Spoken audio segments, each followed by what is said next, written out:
All right, hello and welcome to another episode of Finding Peaks. I think it's a lot of Finding Peaks, so if this is your first one, you've got some catching up to do. I'm joined today on my left, Chris Burns and my friend. Hello, everybody. And what is your title? Well, I'm the president and founder, but we've been working on some other titles. It was cheerleader, motivational specialist. Motivational specialist, Chris Burns, living up to that title often. Happy to be here. And to my right, I'm very honored to have Madeline Padilla, an admissions specialist for us here at Peaks. And I think actually more importantly, an alumni of Peaks. Yeah. And I can't have an alumni on this show and not kind of ask about your experience at Peaks from a personal perspective. And kind of when we were talking about beforehand, we don't really need to talk about the problem that brought you to Peaks, but I'd love to hear kind of what your first impressions were. Let's start there. Sure. As you walked in. Yeah, absolutely. It was a bumpy ride. It was a winding road. There was no part where I felt like things were easy or simple or like I was going with the flow. It felt like it was a lot of paddling uphill until it wasn't anymore, you know, and a lot of people were around me supporting that process. Just letting me kind of find my own way. I've been described as strong-willed in the past. Really? Yeah, I don't know where that comes from. Yeah. Strong-willed in the past, and you have to roll with that. You cannot roll against that. And if at any point I had felt that people weren't rolling with me, around me, wrapping around me, that just wouldn't work for me personally. I know that. So it was a bumpy ride. Yeah, kind of that idea that like walking with you and not in front of you. That's correct. Yeah, that's a beautiful thing that I got to experience with you. And it is that energy that you don't want to come up against and say, don't do that, stop. No. We really roll with that because I think that's something that makes you very unique and special as a professional. And you don't want to lose that zest, that spark, that passion. And so if you can kind of work with it, then you get the result that's sitting in front of us today, which is a woman in long-term recovery with integrity and grace and a phenomenal professional. Wow. Yeah. Do you like what moments, when you think back on your time in Peaks, what moments stand out for you? Okay. Good or bad? Okay. Well, I have several. One, right after kind of the detox process, I was detoxing off of opioids, so it was rough. It was not easy, and I got bronchitis at the same time. You may remember this, and I had my rescue inhaler, and I slammed it down somewhere, and I'm like, today's the day I'm leaving, because I did my detox, and I still feel bad. Of course I felt bad. Yeah. I had bronchitis, right? But I'm like, they failed me in some way, or what? This is just BS, right? Yeah. So I take off the property, and Kara Hinkle, who's been on the show, I'm sure, before, she came rolling down in the van, just frantic, looking all over, and she said, "Are you okay?" And I said, "I know you want me to come back." And she said, "I'm not worried about that. You left your inhaler." Wow. I said, "Well, get away from me, you're harassing, but also come here and give me that, you know what I mean, give me that." And she wasn't trying to tell me what to do. She didn't tell me I was wrong. She said, "I'm worried about you because of the bronchitis. If you're gonna go, please take this with you." Dang. I never knew about that. Yeah, I didn't either. That's a great one. Yeah, I told her she's harassing me, get away from me. After You're harassing me. And then tell us, awesome. what do you remember from later in your treatment? Oh my gosh. I mean, like, I don't know, hope, I guess, that maybe things could be different. I mean, it took a really long time for me. My biggest fear walking into Peaks was that it was going to work. I mean, I was so scared. I was like, if I can pull this off or something actually shifts here, what does that mean for me later? What does that mean for me 5 years from now? What does that mean for me? And that was like inconceivable. That was a tough way to... Why was that so scary? I do think that there's an element of like you have the life that you think you're worth, and you're good with that, you know. And I was good with that. I really was okay with that. And other people seem not okay with that. And I was like, why are you not okay with that? It's my life, you know. And I could not recognize the potential. I just could not at that time. But other people seemed to, and they kept telling me things, you know, different things, like they could be this way, or like Rachel Tapp, you know, she used to tell me every day, like, you're going to help a lot of people. I'm like, you're crazy. Right? I'm like, and I thought two things. I said, you know, she's blowing smoke, you know, or I fooled her. Like I really tricked her. I got her, you know, and then the things that she told me would be true, they happened. They really did. And that's all I have to say about that. That's beautiful. Absolutely. Yeah, it's interesting too when you, in that old lifestyle, I love what you said there because we define a lifestyle and we're okay with the lifestyle of which we're worth. That's right. And at the time, for me when I got sober, this esteem, I was devoid of any sort of esteem. And so I was comfortable in my misery. And everybody around me is like, but there's this thing and you have this potential and there's this opportunity and I just couldn't see it. And it's like one of those situations in recovery and I come around at every corner and even with 13 years now, I'm like, I got to get up on this step to be like, oh shit, there's that other problem. Or there's that solution that I could have never seen or integrated otherwise. And I think what it takes oftentimes, and to your story's credit, is it takes a tremendous amount of trust. Yeah. Right, I got to believe in the journey you're describing. I got to believe in the hope you're describing. I got to believe in the walk you're describing. And so I have to have great people around me that I can trust. And it sounds like in your experience that there was a few people, specifically Kara and Rachel and some others that wrapped around you that you believed in. I did. And that you trusted. Right. And that creates a lot of safety. And when we can get safe, we can move through and we get outcomes that you walked through. And Jason. Yeah. We had a lot of weird on-the-fly sessions. I don't know. You did. I don't know what you call Really, that. And that was so, like thinking back on it, was like, it's on my time. We're going to do this when I want and whatever. And there was one time where he pulled me in to his office and I was just direct. I don't know what was going on. It was just chaos, just emotional chaos. And he didn't say really anything to me, but we sat there for a long time and he said, you want some cake? I was like, what? And he just brings in a piece. It was someone's birthday, and he brought me a piece of cake. We just sat there and regulated for like, I don't know, too long time, long enough, and that was meaningful. And a lot of the most meaningful stuff is happening in seemingly meaningless exchanges, or very mundane exchanges, and that's powerful. And when I think back to my experience at Peaks, all of the big ones that stick was not always what was happening in my treatment planning, or was not always, it was what was happening in life, my life there, and lots of and there are opportunities all the time to connect with someone, all the time. Well, I appreciate you sharing that story about the cake, and I do remember that. And I certainly had some cake. I had some Okay, cake cool. for You sure. got to break bread, You can't just bring it and bought watch cake for you. somebody eat.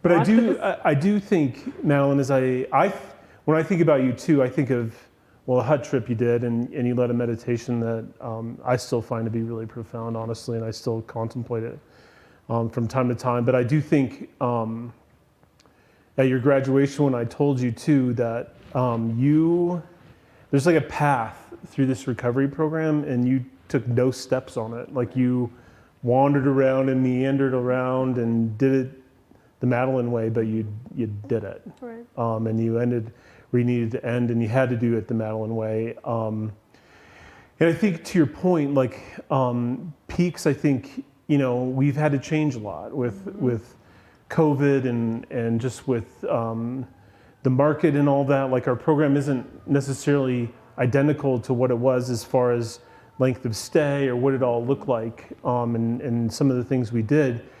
However, I think we've worked really diligently to carry our heart through all of it. Yeah. If the soul was not the same, I don't think I could have come back and worked here. I had to feel it out, and guess what? It was the same.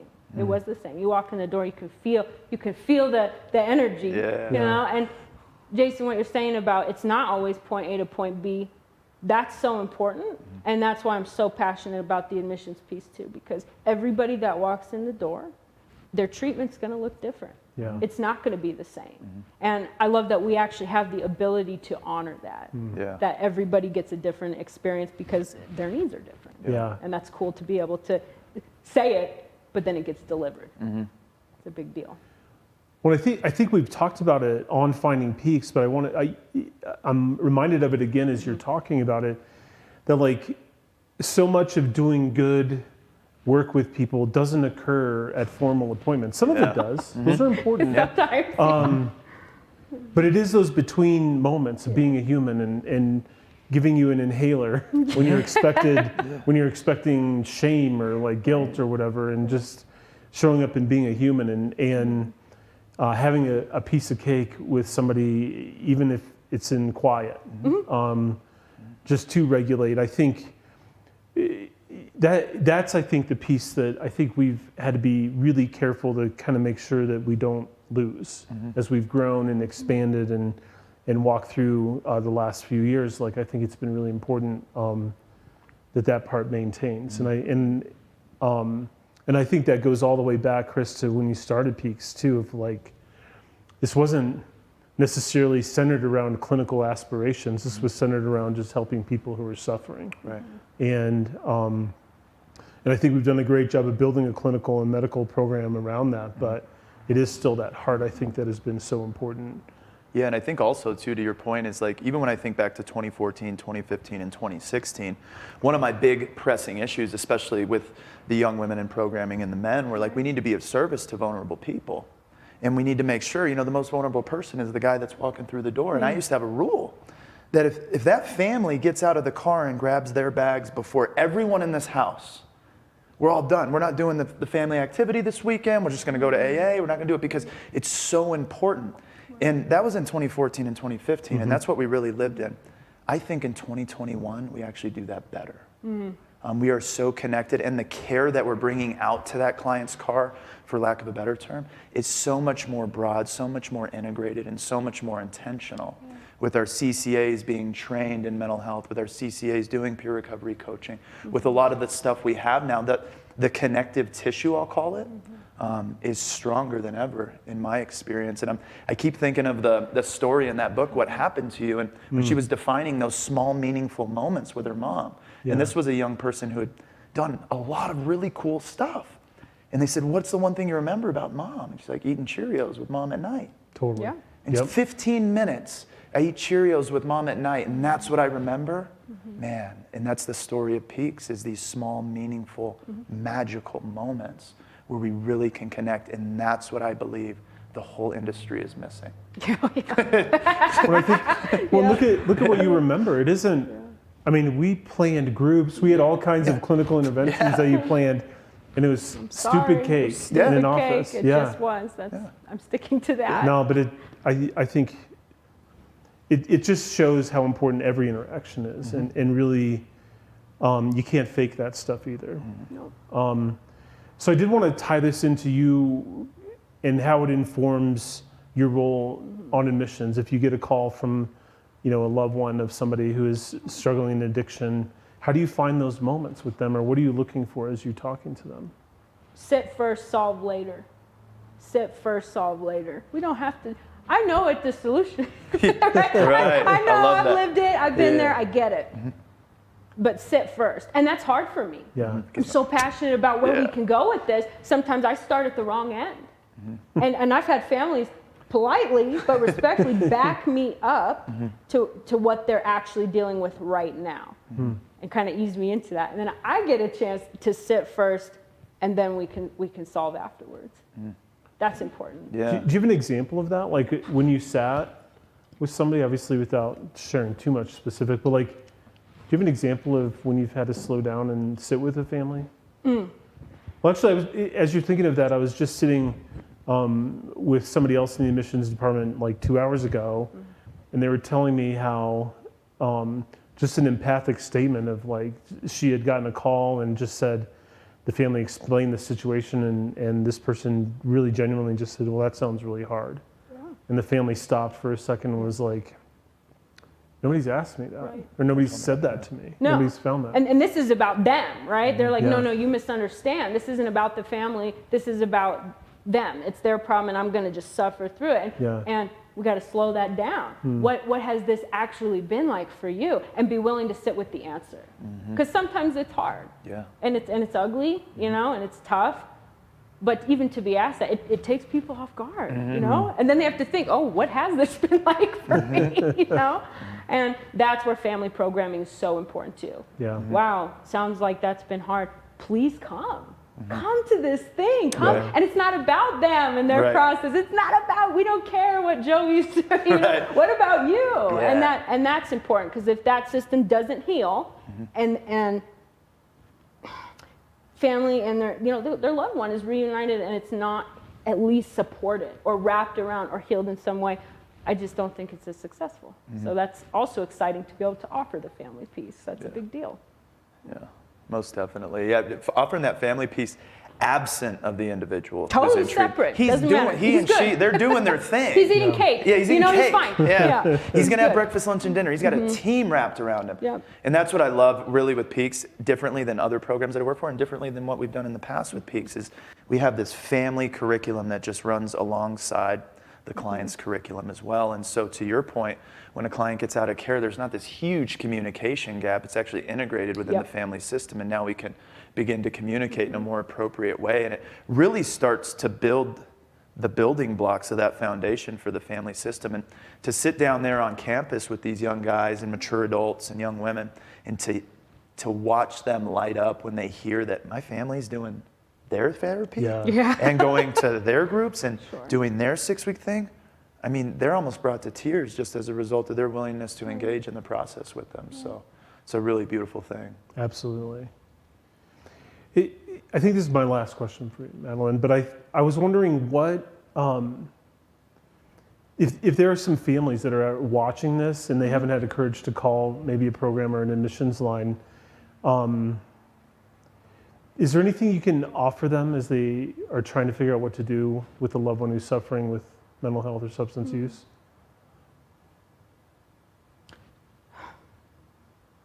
Call me. I mean, obviously, that's right. Call me. Call me.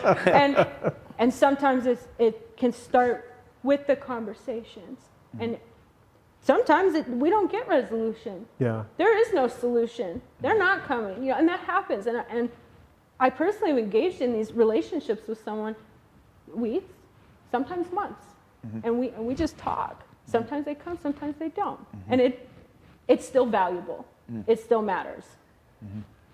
Yeah, I love that, because that's everything for me. It's like that seed gets planted. Yep. There was this person that held space for me. I called Peaks Recovery. She sat there for 30 minutes, didn't sell me on anything. Nope. I called back 2 weeks later. She sat there for 30 minutes, didn't sell me on anything. That's that seed, because ultimately when the time comes where the willingness occurs, they're going to call you directly. That's right. And that's a beautiful thing. And that's what we've always said on the admissions line with Peaks Recovery. And Brandon's been a huge component of this. He's like, we don't care if it's Medicare, Medicaid. You sit with these people. You find them a resource. Because they're calling because they need one. And so I think that's something that we do really special, and just draws right back into that caring recovery and the idea that nobody cares what you know until they know that you care. And I do think it's important to note that we're actually, like, as admission specialists, given the space to do that. Yeah. And I've seen both sides of that. If it's not qualified, Jimmy's not coming in today, move along. Move along. Push him off the phone, right? I've had my supervisor, Erin, who unfortunately could not be here today, she's told me, stay on the call, I've got your back. An hour goes by, 2 hours goes by, and then the wraparound. How was that? Are you okay? How did that go? Wow. Do you feel okay about that? Great call. I'm never seeing that person. We're never going to see that person. Right. Great call. that's huge. That is huge. That's pretty cool. I didn't even know that. I kind of got you. I didn't know that either. And That's great. yeah. Y'all That's are how we a roll. badass team. Best admissions team I've ever seen. Not even close. Let me know who's second. I couldn't agree more. I can't think of a better place to end other than on that. I really appreciate you kind of last minute joining us today. I really appreciated it. And I really, I love the heart of your story. And I want to say this is, you know, we've had Angela on here, you're on here now, like this is who answers our phones. And it isn't about hurrying people through a process either. I've listened to some of those calls too, and they're powerful. And I love that just dialing Peaks' number means that we do care right out the gate. So with that, I think we'll go ahead and sign off. I invite anybody watching to follow us on Instagram, probably Facebook, Spotify, wherever you get your podcasts. That's how I choose to watch these, or listen to these. So anyway, that's it. Have a great rest of your day.